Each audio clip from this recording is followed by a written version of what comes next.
ಶತ್ರುಗಳನ್ನ ಹಿತಶತ್ರುಗಳನ್ನ find out ಮಾಡೋದು ಹೇಗೆ? ನಮ್ಮ ಜೊತೆಯಲ್ಲೇ ಇರ್ತಾರೆ, ನಾಳೆ ನಮಗೆ ತೊಂದರೆ ಮಾಡ್ತಾರೆ, ಹೇಗೆ ಮ್ಯಾಮ್ ಆ ಥರ ಫೈಂಡ್ ಔಟ್ ಮಾಡೋದು? ಈಗ ನಾನು ಮದುವೆ ಆಗ್ತಾ ಇದ್ದೀನಿ ಅಂತಂದರೆ ನನ್ನ 28 years 30 years concrete personality, full concrete.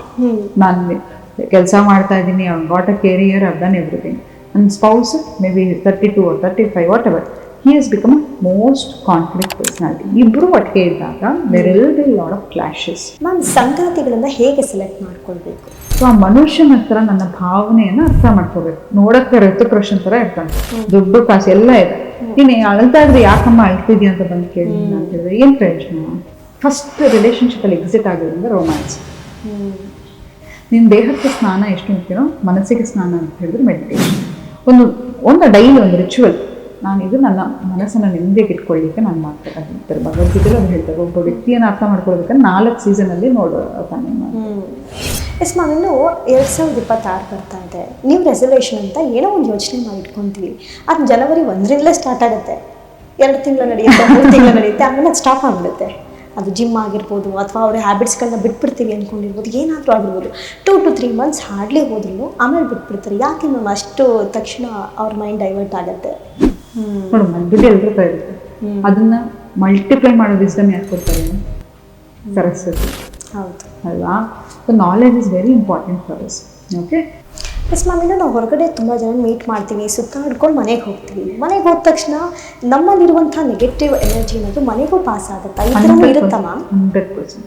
S ma'am, ಇನ್ನು ಶತ್ರುಗಳನ್ನ ಹಿತಶತ್ರುಗಳನ್ನ ಫೈಂಡ್ ಔಟ್ ಮಾಡೋದು ಹೇಗೆ? ನಮ್ಮ ಜೊತೆಯಲ್ಲೇ ಇರ್ತಾರೆ, ನಾಳೆ ನಮಗೆ ತೊಂದರೆ ಮಾಡ್ತಾರೆ, ಹೇಗೆ ಮ್ಯಾಮ್ ಆ ಥರ ಫೈಂಡ್ ಔಟ್ ಮಾಡೋದು?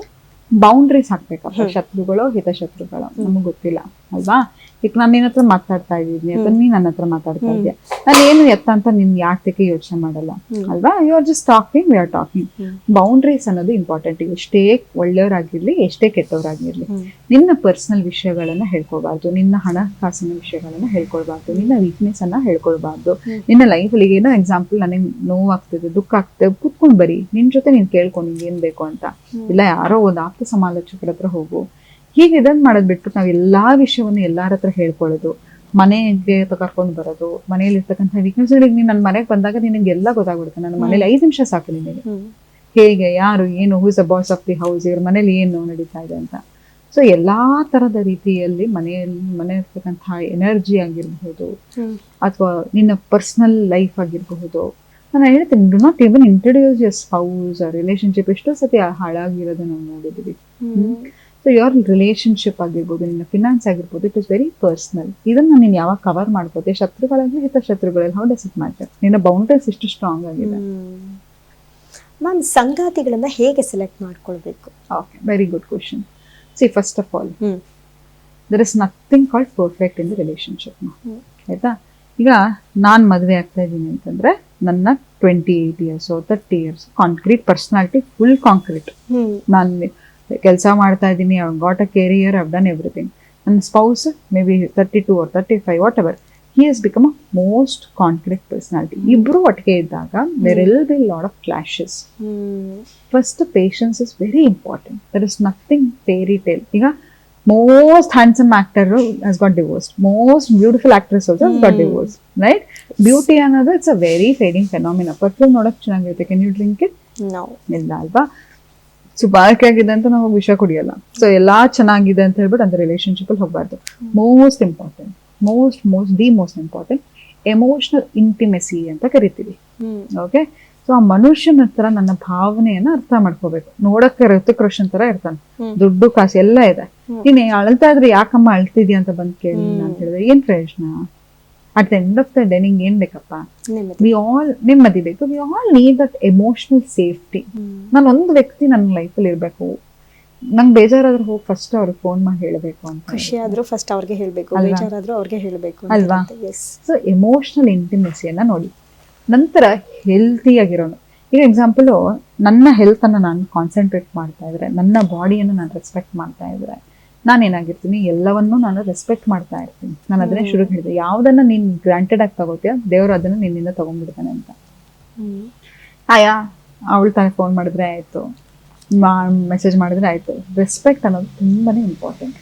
ನಿಮ್ಮನ್ನ ಗೌರವಿಸ್ತಕ್ಕಂತಹ ವ್ಯಕ್ತಿಯನ್ನ, ಇವಪ್ಪ ನಾನು ಏನೇ ನಿರ್ಧಾರ ತಗೋಬೇಕು, ನನ್ನ ಹೆಂಡತಿಗೆ ಒಂದು ಫೋನ್ ಮಾಡ್ತೀನಿ ಅನ್ನೋದು ಆಯ್ತಾ. ಮತ್ತೆ ಹೆಲ್ತ್ ಅನ್ನ ಮೇಂಟೈನ್ ಮಾಡೋದು. ಯಾರೋ ಕಾನ್ಸ್ಟೆಂಟ್ ಆಗಿ ಸಿಕ್ ಆಗಿದ್ರೆ, ಎಕ್ಸಸ್ ಆಗಿ ಸ್ಮೋಕ್ ಮಾಡೋದಾಗಿದ್ರೆ, ಕುಡಿಯೋದಾಗಿದ್ರೆ, ಅವ್ರ ಹೆಲ್ತ್ ಮೇಲೆ ಅವರಿಗೆ ಸೀರಿಯಸ್ನೆಸ್ ಇಲ್ಲ. ಅವ್ರ ಹೆಲ್ತ್ ಅನ್ನು ಸೀರಿಯಸ್ ಆಗಿ ತಗೊಳ್ದಿರೋರು ನಿಮ್ಮನ್ನು ಕೂಡ ಸೀರಿಯಸ್ ಆಗಿ ತಗೊಳ್ಳೋಣ. ಅದಾಯ್ತಾ. ಸೊ ಅವರನ್ನ ಅವ್ರು ರೆಸ್ಪೆಕ್ಟ್ ಮಾಡ್ಕೋಬೇಕು, ನಿಮ್ಮನ್ನು ಕೂಡ ರೆಸ್ಪೆಕ್ಟ್ ಮಾಡಬೇಕು. ಆಯ್ತಾ. ನೆಕ್ಸ್ಟ್ ಫೈನಾನ್ಷಿಯಲ್ ಇಂಡಿಪೆಂಡೆಂಟ್ ಅಂತ. ನೀವು ಮದುವೆ ನೋಡಿ, ನಾ ಹೇಳ್ತೀನಿ, ನನ್ನ ಪ್ರೀತಿ ನನ್ನ ಬಿಲ್ಗಳನ್ನ ಕಟ್ಟಲ್ಲ, ನನ್ನ ಸ್ಕೂಲ್ ಫೀಸ್ ಅನ್ನ ಕಟ್ಟಲ್ಲ, ಮಕ್ಳ ಫೀಸ್, ಸ್ಕೂಲ್ ಫೀಸ್ ಅನ್ನ ಕಟ್ಟಲ್ಲ. ಸೊ ನೀವು ಪ್ರೀತಿ ಮಾಡ್ತಕ್ಕಂತಹ ವ್ಯಕ್ತಿ ಅವರಿಗೆ ಆದಂತಕ್ಕಂಥ ಒಂದು ಫಿನಾನ್ಷಿಯಲ್ ಜವಾಬ್ದಾರಿ ಇರಬೇಕು, ಫಿನಾನ್ಷಿಯಲ್ ಇಂಟೆಲಿಜೆನ್ಸ್ ಇರಬೇಕು. ಎಲ್ಲಿ ಇನ್ವೆಸ್ಟ್ ಮಾಡಿದ್ರೆ ದುಡ್ಡು ಬರುತ್ತೆ, ಯಾರಿಗೋ ಕೊಟ್ಬಿಡೋದು, ಸಾಲ ಕೊಟ್ಬಿಡೋದು, ಅಥವಾ ಅದನ್ನ ತಗೊಳ್ತಾರೆ ಗೊತ್ತಾಗ್ದಿರೋದು, ಅಥವಾ ದುಡಿದ್ರು ಕೂಡ ಬರೀ ಎಕ್ಸಸ್ ಯಾವಾಗೂ ಕೆಲಸ ಮಾಡ್ತಾ ಇರೋದು, ತೀರಾ ಕೆಲಸ ಮಾಡ್ತಾ ಇರೋದು, ಫ್ಯಾಮಿಲಿ ಬ್ಯಾಲೆನ್ಸ್ ಮಾಡೋಕ್ಕೆ ಗೊತ್ತಿಲ್ಲದೆ ಇರೋದು, ಅಂಥದ್ದೆಲ್ಲ ನೋಡಬಾರ್ದು. ಆಯ್ತಾ. ಫ್ಯಾಮಿಲಿ ಬ್ಯಾಲೆನ್ಸ್ ಗೊತ್ತಿರಬೇಕು, ಫಿನಾನ್ಷಿಯಲ್ ಇಂಡಿಪೆಂಡೆನ್ಸ್ ಗೊತ್ತಿರಬೇಕು, ಫಿನಾನ್ಷಿಯಲ್ ಇಂಟೆಲಿಜೆನ್ಸ್ ಗೊತ್ತಿರಬೇಕು. ನಂತರ ಏನಾದ್ರು ಒಂದು ರೀಕ್ರಿಯೇಷನಲ್ ಆಕ್ಟಿವಿಟೀಸ್ ಜೊತೆಲಿ ಮಾಡ್ತಕ್ಕಂಥದ್ದು, ಕಾಮನ್ ಇಂಟ್ರೆಸ್ಟ್ ಇರಬೇಕು. ನೋಡಿ, ಐಡೆಂಟಿಕಲ್ ಪರ್ಸನಾಲಿಟಿ ಜೊತೆ ನಾವು ಇರೋಕ್ಕಾಗಲ್ಲ, ಬಟ್ ಕಾಮನ್ ಇಂಟ್ರೆಸ್ಟ್ ಯಾವ್ದಾದ್ರು ಒಂದು ಒಟ್ಟಿಗೆ ಒಂದು ಸ್ಪೋರ್ಟ್ಸ್ ಆಕ್ಟಿವಿಟಿ ಆಗೋದಾಗಿರ್ಬೋದು, ಟ್ರಾವೆಲಲ್ಲಿ ಇಂಟ್ರೆಸ್ಟ್ ಆಗಿರ್ತಕ್ಕಂಥವ್ರು ಆಗಿರ್ಬೋದು. ಮತ್ತೆ ಇಂಟೆಲಿಜೆನ್ಸ್ ತುಂಬಾ ಇಂಪಾರ್ಟೆಂಟ್ ಅಮ್ಮ. ನೋಡಿ, ಫಸ್ಟ್ ರಿಲೇಶನ್ಶಿಪ್ ಅಲ್ಲಿ ಎಕ್ಸಿಟ್ ಆಗೋದ್ರಿಂದ ರೊಮ್ಯಾನ್ಸ್.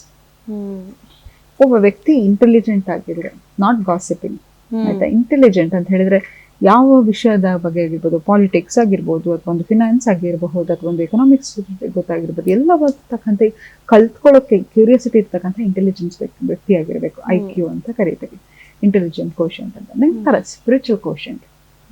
ನೋಡಿ, ಈಗ ನಾನು ದೈವ ಭಕ್ತಿಗಳಾಗಿದ್ರೆ ಏನೇ ತಪ್ಪು ಮಾಡ್ಬೇಕಂತ ನಂಗೆ ಭಯ ಆಗುತ್ತೆ, ಅಲ್ಲೊಬ್ಬನಿಗೆ ಆನ್ಸರ್ ಅಲ್ವಾ, ಅಂತ ಹೆಚ್ಚಾಗಿ ತಪ್ಪು ಮಾಡಲ್ಲ. ನೋಡಿ, ದೈವ ಭಕ್ತ ಅಂತ ಹೇಳಿದ್ರೆ ಆಡಂಬರದಲ್ಲಿ ಪೂಜೆ ಮಾಡ್ತಕ್ಕಂಥವ್ರಲ್ಲ. ನಿನ್ ದೇಹಕ್ಕೆ ಸ್ನಾನ ಎಷ್ಟು ಮುಖ್ಯನೋ ಮನಸ್ಸಿಗೆ ಸ್ನಾನ ಅಂತ ಹೇಳಿದ್ರೆ ಮೆಡಿಟೇಷನ್.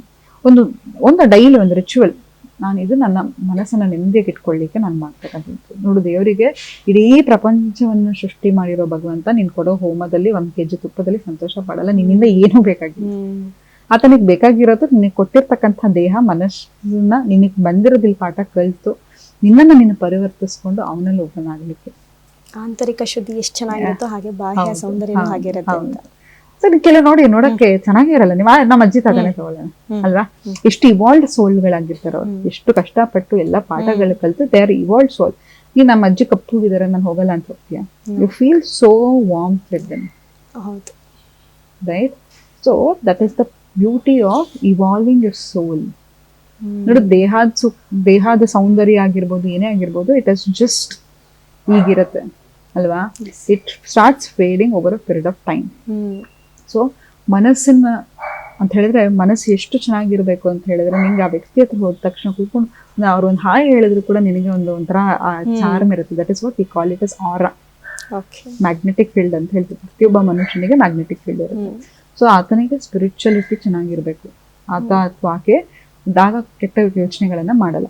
ನೆಕ್ಸ್ಟ್ ನಿಮ್ಮ ಸೆಕ್ಷುವಲ್ ಕೆಮಿಸ್ಟ್ರಿ ಆಗಿರಬಹುದು, ಅಥವಾ ಎಮೋಷನಲ್ ಕೆಮಿಸ್ಟ್ರಿ ಆಗಿರಬಹುದು, ಸೋಷಿಯಲ್ ಕೆಮಿಸ್ಟ್ರಿ. ನೀನು ಬರೀ ನಿನ್ನ ಗಂಡ ಅಂತ ಹೇಳಿದ್ರೆ ಬರೀ ಮನೇಲಿ ನಾನು ನೀನು ಅಷ್ಟೇ ಅಲ್ಲ, ಫ್ರೆಂಡ್ಸ್ ಇರಬೇಕು, ನಿಮ್ಮ ತಂದೆ ತಾಯಿಯನ್ನ ಗೌರವಿಸೋರಾಗಿರ್ಬೇಕು, ನಿನ್ನ ಹಾಬೀಸ್ ಆಗಿರ್ಬೋದು, ನಿನ್ನ ಚಾಯ್ಸ್.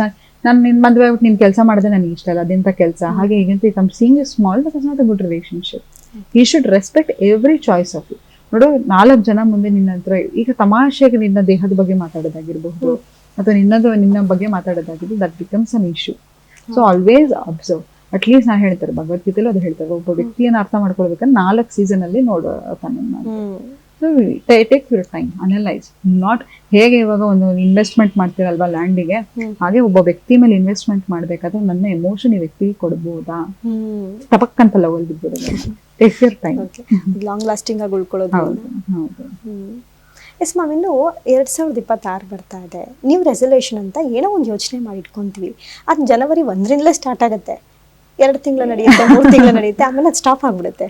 ಅದು ಜಿಮ್ ಆಗಿರ್ಬೋದು, ಅಥವಾ ಅವ್ರ ಹ್ಯಾಬಿಟ್ಸ್ಗಳನ್ನ ಬಿಟ್ಬಿಡ್ತೀವಿ ಅಂದ್ಕೊಂಡಿರ್ಬೋದು, ಏನಾದರೂ ಆಗಿರ್ಬೋದು. 2 to 3 months ಹಾರ್ಡ್ಲಿ ಹೋದ್ರೂ ಆಮೇಲೆ ಬಿಟ್ಬಿಡ್ತಾರೆ. ಯಾಕೆ ಮ್ಯಾಮ್ ಅಷ್ಟು ತಕ್ಷಣ ಅವ್ರ ಮೈಂಡ್ ಡೈವರ್ಟ್ ಆಗುತ್ತೆ? ಅದನ್ನೇ ಹೇಳ್ತಾರೆ, ನಾವು ಏನು ಮಾಡ್ತಾ ಇರ್ತೀವಿ ನೋಡ್ತಾ ಡೈಲಿ ನಿಂಗೆ ಮೊಸರನ್ನ ಕೊಡ್ತಿದ್ರೆ ಇಷ್ಟ ಆಗುತ್ತೆ. Brain ask for changes. Okay, do micro changes. Example ನೋಡು, ಒಂದು start self reflection, most important. ನಿನಗೆ ಏನಿಷ್ಟ ಇಲ್ಲ, ನಿಮ್ ಜೊತೆ ನೀನೊಂದು 5 ನಿಮಿಷ ಕೂತ್ಕೊಂಡು ಮಾತಾಡೋದಾಗಿರ್ಬೋದು, 5 ನಿಮಿಷ ಟೈಮ್ ಸಿಕ್ಕರೆ ಮೊಬೈಲ್ ನೋಡ್ತೀವಿ, ಇಲ್ಲ ಯಾರಿಗೋ ಕಾಲ್ ಮಾಡ್ತೀವಿ. Do we hate our self? We can't sit 5 minutes with our self. It is bad. ಕೂತು ನಿಮ್ಗೆ ಏನು ಬೇಕು ಅನ್ನೋದು ಒಂದು ಮೈಕ್ರೋ ಗೋಲ್ಸ್ ಅನ್ನ ಇಟ್ಕೊಳ್ಳೋಣ. ಓ, ನಾನು ಈ ವರ್ಷ ನಾನು 10 ಕೋಟಿ ದುಡಿಬೇಕಂತಲ್ಲ. It's just finance is just money. ನೋಡು, ದುಡ್ಡು ಎಲ್ಲರ ಹತ್ರ ಇರುತ್ತೆ. ಅದನ್ನ ಮಲ್ಟಿಪ್ಲೈ ಮಾಡೋ ವಿಸ್ಡಮ್ ಯಾರು ಕೊಡ್ತಾರೆ? ಸರಸ್ವತಿ. ಹೌದು ಅಲ್ವಾ? So knowledge is very important for us. Okay, so ನಾವು ಫಸ್ಟ್ ಏನಾದ್ರೂ ಒಂದು ಹೊಸ ವಿಷಯವನ್ನ ಕಲೀಲಿಕ್ಕೆ ಶುರು ಮಾಡೋಣ. ಎಕ್ಸಾಂಪಲ್, ಜಿಮ್ ಮಾಡ್ತಾ ಒಂದೇ ತರ ವರ್ಕೌಟ್ ಮಾಡಕ್ ಹೋಗ್ಬಿಡಿ. ಒಂದಿನ ಸ್ಟ್ರೆಂತ್ ಕಂಡೀಷನಿಂಗ್ ಮಾಡೋದಾಗಿರ್ಬೋದು, ಇನ್ನೊಂದಿನ ಬಾಕ್ಸಿಂಗ್ ಮಾಡೋದಾಗಿರ್ಬೋದು, ಇನ್ನೊಂದಿನ ಕಾರ್ಡಿಯೋ ಮಾಡೋದಾಗಿರ್ಬೋದು, ಇನ್ನೊಂದಿನ ಡ್ಯಾನ್ಸ್ ಮಾಡೋದಾಗಿರ್ಬೋದು, ಇನ್ನೊಂದಿನ ಯೋಗ ಮಾಡೋದಾಗಿರ್ಬೋದು. ಮೋಸ್ಟ್ ಇಂಪಾರ್ಟೆಂಟ್ ಯುವರ್ ಬಾಡಿ, ಆಯ್ತಾ? The skin. ನಾನು ಯಾವಾಗ್ಲೂ ಸೆಲ್ಫ್ ಲವ್ ಹೇಳ್ತೀನಿ. ಸೆಲ್ಫ್ ಲವ್ ಅಂತ ಹೇಳಿದ್ರೆ ನಾವು ಬರ್ತಾರ ಮೇಡಮ್, ನಾನು ನೈಟ್ ಪೇಂಟ್ ಹಾಕೊಂಡಿದ್ದೀನಿ, ನಾನು ಲಿಪ್ಸ್ಟಿಕ್ ತಗೊಂಡೆ, ನಾನು ಪರ್ಫ್ಯೂಮ್ ತಗೊಂಡಿದ್ದೆ. It's not self love. Self love is accepting every flaws. ಈಗ ನನ್ಗೆ ದಪ್ಪ ಹೊಟ್ಟೆ ಇದ್ರೂ ಪರವಾಗಿಲ್ಲ, ಐ ಅಕ್ಸೆಪ್ಟ್ ಮೈ ಸೆಲ್ಫ್. ನಂಗೆ ಚಿಕ್ಕ ಚಿಕ್ಕ ವಿಷಯ ಕಾಳು ಬಂದ್ರು I accept myself. I will change, I will evolve. ಪ್ರತಿದಿನ ನಾನು ನನ್ನಲ್ಲಿ ಬದಲಾವಣೆಯನ್ನು ತಂದ್ಕೊತೀನಿ. That is called consistency. New year resolution ಮಾಡ್ಬೇಕಾದ್ರೆ ವಿಷನ್ ಬೋರ್ಡ್ ಮಾಡಿ. ಯಾಕಂದ್ರೆ ಸೀಯಿಂಗ್ ಇಸ್ ಬಿಲೀವಿಂಗ್. ನಾವ್ ಏನ್ ನೋಡ್ತಾ ಇರ್ತೀವಿ ಅದನ್ನ ನಾವು ಆಗ್ತೀವಿ.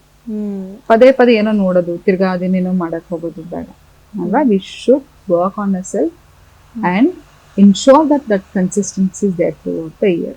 Micro achievements. ಎಕ್ಸಾಂಪಲ್, ಈಗ ನಾನೊಂದು ಬಟ್ಟೆ ನೋಡ್ತೀನಿ ಆನ್ಲೈನ್ ಅಲ್ಲಿ. Okay, I'll tell myself, okay, if I lose 2 kgs, I'll buy this for myself. If I earn so much, ಆಮೇಲೆ ನಾನು ಇದನ್ನ ತಗೋತೀನಿ. ಒಂದು ವೆಕೇಶನ್ ಹೋಗೋದಾಗಿರ್ಬೋದು, ಬ್ರೇಕ್ ನೋಡು, ದೇಶ ಸುತ್ತಿ ನೋಡು, ಕೋಶ ಓದಿ ನೋಡು ಅಂತ ಹೇಳ್ತಾರೆ. ಒಂದೇ ಜಾಗದಲ್ಲಿ ಮೊಬೈಲ್ ನೋಡ್ಕೊಂಡು, ಮೂವಿ ನೋಡ್ಕೊಂಡು, ಮಾಲ್ಗೆ ಹೋಗ್ಕೊಂಡು ಇದೆಲ್ಲ ಮರ್ತು ಹೋಗ್ಬಿಡ್ತೀವಿ ನಾವು. ಏನೋ ಒಂದು ಬಟ್ಟೆ ತಗೊಳ್ಳೋ ತನಕ, ಈಗ ಒಂದು ಈ ಬಟ್ಟೆ ತಗೊಳ್ಳೋ ತನಕ ಆಸೆ ಇತ್ತು, ಬಟ್ಟೆ ತಗೊಂಡ್ಮೇಲೆ ಎಲ್ಲಿ ಹೋಗುತ್ತೋ ಗೊತ್ತಿಲ್ಲ ಅಲ್ವಾ? ಸುತ್ತಣ ಎಷ್ಟು ಸುತ್ತೀವೋ, ಯಾವಾಗ ನಾವು ಟ್ರಾವೆಲ್ ಮಾಡ್ತೀವೋ ನಮ್ಮ ಜೊತೆ ನಮ್ಗೆ ಒಳ್ಳೆ ರಿಲೇಶನ್ಶಿಪ್ ಬಿಲ್ಡ್ ಆಗುತ್ತೆ. ಒಂದು ಹೊಸ ಜಾಗ, ಹೊಸತನವನ್ನ ತರ್ತಾ ಹೋಗುತ್ತೆ. ಅಟ್ಲೀಸ್ಟ್ ವರ್ಷಕ್ಕೊಂದು ಸತಿ ಆದ್ರೂ ಎಲ್ಲಾದ್ರೂ ಒಳ್ಳೆ ಟ್ರಿಪ್ ಹೋಗ್ಬೇಕು ಫ್ಯಾಮಿಲಿ ಜೊತೆ. ಎಸ್ ಮ್ಯಾಮ್, ಇನ್ನು ನಾವು ಹೊರಗಡೆ ತುಂಬ ಜನ ಮೀಟ್ ಮಾಡ್ತೀವಿ, ಸುತ್ತಾಡ್ಕೊಂಡು ಮನೆಗೆ ಹೋಗ್ತೀವಿ. ಮನೆಗೆ ಹೋದ ತಕ್ಷಣ ನಮ್ಮಲ್ಲಿರುವಂಥ ನೆಗೆಟಿವ್ ಎನರ್ಜಿ ಏನಾದರೂ ಮನೆಗೂ ಪಾಸ್ ಆಗುತ್ತಾ? ಈ ಥರನೂ ಇರುತ್ತಾ ಮ್ಯಾಮ್? 100%. ಅದನ್ನೇ ಹೇಳಿದೆ ನಾನು ಆರ ಅಂತ. ನೀವು ನೋಡಿ, ಕೆಲವ್ರು ಯಾರೋ ಒಬ್ರು ಮನೆಗೆ ಬಂದು ಹೋದ್ಮೇಲೆ ಮನೇಲಿ ಏನೋ ಒಂಥರ ಎಲ್ಲರೂ ಇದಕ್ಕೆ ಕಿತ್ತಾಡಕ್ ಶುರು ಮಾಡ್ಬಿಡ್ತಾರೆ, ಅಥವಾ ಏನೋ ಒಂಥರ ಹೆವಿನೆಸ್ ಅನ್ಸುತ್ತೆ ಅಲ್ವಾ? ಏನೋ ಫ್ರೆಂಡ್ ಅಂತ ಕರ್ಕೊಂಡ್ ಬಂದಿರ್ತೀವಿ, ಆದ್ಮೇಲೆ ಯಾರೋ ಬಂದ್ ಹೋದ್ಮೇಲೆ ಹಿಂಗ ಆಗ್ಬಿಡ್ತು. ಎಷ್ಟೋ ಸತಿ ಹಿಂಗ ಅನ್ಸುತ್ತೆ, ಎಲ್ಲೋ ಹೋಗಿದ್ವಿ ನಾವು ಗಂಡ ಹೆಂಡತಿ, ಆದ್ಮೇಲೆ ಹಿಂಗೆ ಸಂಬಂಧ ಹಾಳಾಗೋಯ್ತು. ಎಷ್ಟೋ ಸತಿ ಎಲ್ಲರೂ ಹೇಳೋದು, ಪ್ರೊಟೆಕ್ಟ್ ಯುವರ್ ಎನರ್ಜಿ. ಮನೆಗೆ ಬಂದ ತಕ್ಷಣ ಸಾಲ್ಟ್ ವಾಟರ್ ಸ್ನಾನ ಮಾಡಿ. ಹಿಂದಿನ ಕಾಲದಲ್ಲಿ ನೋಡಿದ್ರ, ಮನೆಗೆ ಆಚೆ ಬರಕ್ಕಿಂತ ಮುಂಚೆ ಒಂದ್ ತಂಬಿಗೆ ನೀರ್ ಇಟ್ಟಿರ್ತೀವಿ, ಕಾಲ್ ತೊಳ್ಕೊಂಡು ಮನೆಯೊಳಗೆ ಬರ್ಬೇಕಿತ್ತು. ಅಭ್ಯಾಸ ಮಾಡ್ಕೊಡಿ ಅದನ್ನ. ನಿಮ್ಮ ಎನರ್ಜಿನ ವಾಶ್ ಅವೇ ಮಾಡ್ಬಿಡಿ. ಮನೆಗೆ ಬಂದ ತಕ್ಷಣ ಒಂದು ಹಿಡಿ ಸಾಲ್ಟ್ ತಗೊಂಡು, ಅಷ್ಟು ಸೋಂಬೇರ್ತನ ಅಂತ ಹೇಳಿದ್ರೆ 9 ಸತಿ ಸಾಲ್ಟ್ ಅನ್ನ ಸೋತಬಿಟ್ಟು, ಯಾವುದೇ ತರ ನೆಗೆಟಿವಿಟಿ ಇರ್ಲಿ, ಯಾವುದೇ ತರ ದೃಷ್ಟಿ ಇರ್ಲಿ, ನಾನು ಅದನ್ನ ಡ್ರೈನ್ ಮಾಡ್ತೀನಿ ಅಂತ ಹೇಳ್ಬಿಟ್ಟು ಉಜ್ಬಿಟ್ಟು ಕೈ ತೊಳ್ಕೊಂಡ್ಬಿಡಿ. ದಟ್ ಈಸ್ ವೆರಿ ಬ್ಯಾಡ್ ಮಾ. ಯಾಕಂತ ಹೇಳಿದ್ರೆ ಎನರ್ಜಿ ಸರ್ ಟ್ರೂ. ನೀನು ಒಂದು ಸುಮ್ಮನೆ ಹೋಗ್ಬಿಟ್ಟು ಮಾಲ್ಗೆ ಹೋಗ್ಬಿಟ್ಟು ಕಾಲೆಲ್ಲ ಎಳ್ದಂಗ್ ಆಗುತ್ತೆ. ನೋಡಿದಿರ, ನಗ್ದಿರೋ ಸುಸ್ತಲ್ಲ ಅದು. ಎಷ್ಟೋ ಜನದ ಎನರ್ಜಿ ಜೊತೆ ನೀನು ಇಂಟರಾಕ್ಟ್ ಮಾಡ್ತಾ ಇರ್ತೀವಿ. ಹೋಗಿ ಜೋಶಲ್ಲಿ ವಾಪಸ್ ಬರಲ್ಲ. ನೀನು ಆರಾ ಇರುತ್ತಲ್ವಾ, ಮ್ಯಾಗ್ನೆಟಿಕ್ ಫೀಲ್ಡ್ ಅಂತ ಕರಿತೀವಿ. If you sitting proximity to each other, we are sharing our aura, and every thought ಅಥವಾ ಏನೇ ಆಗಿರಲಿ, that we start exchanging it. Okay, so it is very important that your aura is always sealed. ಅಂತ ಸಂದರ್ಭದಲ್ಲಿ ಮನೇಲಿ ಏನಾದ್ರು ಇಡ್ಬೋದಾ ma'am? ಯಾರೋ ಬಂದು ಹೋದ್ರೆ ದೃಷ್ಟಿ ಕ್ರಿಸ್ಟಲ್ಸ್ ಅಮ್ಮ, ಬ್ಲಾಕ್ ಟರ್ಮಲೈನ್ ಅಲ್ಲಿ ನೋಡಿರ್ಬೋದು, ನಾನು ಇಟ್ಟಿದ್ದೀನಿ. ನನ್ನೆಲ್ಲ ಕ್ರಿಸ್ಟಲ್ಸ್ ವಿಗ್ರಹಗಳು ಇಟ್ಟಿದ್ದೀನಿ. ಹನುಮಾನ್ ಇಟ್ಟಿದ್ದೀನಿ ಸೌತ್ ಈಸ್ಟ್ ಡೈರೆಕ್ಷನ್ ಅಲ್ಲಿ. ಕ್ರಿಸ್ಟಲ್ಸ್ ಹಾವ್ ಎನರ್ಜಿ. ನೀವು ಬೇಕಾದ್ರೆ ಒಂದು ಕ್ರಿಸ್ಟಲ್ ಹಾಕ್ಬೋದು, ಬ್ಲಾಕ್ ಟರ್ಮಲೈನ್ ಅಂತ ಕರಿತೀವಿ, ಇಲ್ಲ ಸುಲೈಮಾನ್ ಹಕೀಕ್ ಅಂತ ಕರಿತೀವಿ. ಈವಿಲ್ ಐ ಅಂತ ಹೇಳಿದ್ರೆ ಈವಿಲ್ ಐ ನೀವು ಟರ್ಕಿಶ್ ತಗೋದಿರೋ ಅದಲ್ಲ, ಅಲ್ಲಿ ಆಚೆ ಇದೆ, ತೋರಿಸ್ತೀನಿ ನನಗೆ. ನಿಜವಾದ ಕಣ್ಣಿನ ತರ ಇರುತ್ತೆ ಈವಿಲ್. ನಿಜವಾದ ಕಣ್ಣು ಹೇಗಿರುತ್ತೆ, ನಿಜವಾದ ವಾಲ್ಕೆನೋ ಇಂದ ಬಂದಿರುತ್ತೆ ಅದು. ಸುಲೈಮಾನ್ ಹಕೀಕ್ ಅಂತ ಹೇಳ್ತೀವಿ. ಆ ಬ್ರೇಸ್ಲೆಟ್ ಹಾಕೋದಾಗಿರ್ಬೋದು, ನಿಮ್ಮ ಎನರ್ಜಿಯನ್ನ ಪ್ರೊಟೆಕ್ಟ್ ಮಾಡ್ಕೋತಾ ಹೋಗಿ. ಏನಿಲ್ಲ, ನಿಮ್ಮ ಮನೇಲಿ ನಿಂತದೇ ಡರ್ಟಿ ಎನರ್ಜಿ ಇರಲಿ, ಆಯ್ತಾ? ವಾಸ್ತುವಲ್ಲಿ ಅಥವಾ ಏನೇ ಆಗಿರ್ಲಿ, ಒಂದು ಸಾಲ್ಟ್ ಆಯ್ತಾ, ಅದಕ್ಕೆ ಆಲಮ್ ಅಂತ ಹೇಳ್ತಾರೆ, ಸ್ಫಟಿಕ ಅಂತ ಹೇಳ್ತಾರೆ ಕನ್ನಡದಲ್ಲಿ, ಆಯ್ತಾ? ಅದಕ್ಕೆ ಲವಂಗ ಇಟ್ಬಿಟ್ಟು 4 ಡೈರೆಕ್ಷನ್ ಅಲ್ಲಿ ಇಡಿ. ಬಾತ್ರೂಮ್ ಅಂಗಳಲ್ಲಿ ಇಡಿ. ಬಾತ್ರೂಮ್ ಅಲ್ಲಿ ಫಸ್ಟ್ ನೆಗೆಟಿವ್ ಎನರ್ಜಿಗಳು ಜಾಸ್ತಿ ಬರೋದು. ಬಾತ್ರೂಮ್ ಯಾವತ್ತೂ ಕ್ಲೀನ್ ಆಗಿರ್ಬೇಕು, ಬಾತ್ರೂಮ್ ಕಿಚನ್. ಓಕೆ, ಸೊ ಮನೆ ಇಮ್ಮಿಡಿಯೇಟ್ ಆಗಿ ಎನರ್ಜಿ ಶಿಫ್ಟ್ ಆಗ್ಬಿಡುತ್ತೆ. ಕ್ರಿಸ್ಟಲ್ಸ್ ಅಷ್ಟೇ. ಕ್ರಿಸ್ಟಲ್ಸ್ ಮನೇಲಿ ಎಷ್ಟು ರೋಸ್ ಕ್ವಾರ್ಟ್ಸ್ ಇಡ್ಲಿಕ್ಕೆ ಸಾಧ್ಯನೋ ಅಲ್ಲಿ ಇಟ್ಟಿದ್ದೀವಿ ನೋಡಿ. ನಾನು ರೋಸ್ ಕ್ವಾರ್ಟ್ಸ್ ಗಣೇಶ ಆಗಿರ್ಬೋದು. ಸೊ ರೋಸ್ ಯಾವುದೇ ಆಗಿರ್ಲಿ, ಸಿಟ್ರಿನ್ ಅಂತ ಆಪರ್ಚುನಿಟೀಸು, ಮನಿ, ವೆಲ್ತ್, ಪೈರೈಟ್ ಆಗಿರಬಹುದು. ಓಕೆ. ಇದೆಲ್ಲವೂ ಕೂಡ ನಿಮ್ಮ ಆಪರ್ಚುನಿಟೀಸ್ ಮನಿಯನ್ನು ಅಟ್ರಾಕ್ಟ್ ಮಾಡ್ತಾ ಹೋಗುತ್ತೆ. Protect your self first of all. ನಾನು ಇನ್ನೊಂದು ಏನ್ ಮಾಡ್ತೀನಿ ಗೊತ್ತೆ, ಯಾವಾಗ್ಲೂ ನಂಗೆ ದೃಷ್ಟಿ, ಈಗ ಫೋಟೋ ಹಾಕ್ತೀವಿ ದೃಷ್ಟಿ ಆಗುತ್ತೆ. See, it is an energy, correct? Energy can be neither created nor destroyed, but it can be converted from one form to another form. ನಾನು ಹಿಂಗೆ ದೃಷ್ಟಿ ಹಾಕಿದ್ದೀನಿ ಅಂದ್ರೆ ಅದನ್ನ ನಾನು ಹಾಳು ಮಾಡೋಕ್ಕಾಗಲ್ಲ.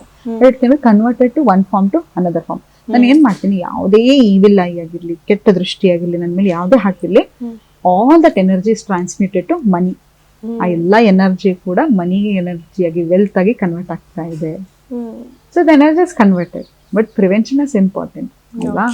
So it protect your energy. Yes ma'am, ಇನ್ನು ಹಾಗಾದ್ರೆ ಈ ಥರ ಕ್ರಿಸ್ಟಲ್ಸ್ ಬೇಕು, ನಮ್ಮ ಮನೆಗೂ ಯಾವುದೇ ರೀತಿ ದೃಷ್ಟಿ ಆಗಬಾರ್ದು ಅಥವಾ ನಮಗೂ ಯಾವುದೇ ನೆಗೆಟಿವ್ ಎನರ್ಜಿಗಳು ಇರಬಾರ್ದು ಅಂದರೆ ಹೇಗೆ ನಿಮ್ಮನ್ನ ಕಾಂಟ್ಯಾಕ್ಟ್ ಮಾಡಬೇಕು? ನನ್ನ ನಂಬರ್ ಕೊಟ್ಟಿರ್ತೀನಿ, 9611448666. ನನ್ನ ಆಫೀಸಿಗೆ ಕಾಲ್ ಮಾಡಿದ್ರೆ you will get the appointment after the ತಲುಪಿ ಕ್ರಿಸ್ಟಲ್ಸ್.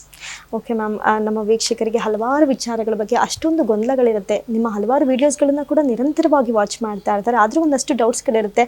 ಅಂಥ ಎಲ್ಲ ಪ್ರಶ್ನೆಗಳಿಗೆ ಇವತ್ತು ನೀವು ಉತ್ತರ ಕೊಟ್ಟಿದ್ದೀರಾ. Thank you so much ma'am. ನೀವು ವಂಡರ್ಫುಲ್ ಕ್ವಶನ್ಸ್ ಫ್ರೇಮ್ ಮಾಡಿದ್ದೀರಾ. Thank you so much, ma'am. Thank you.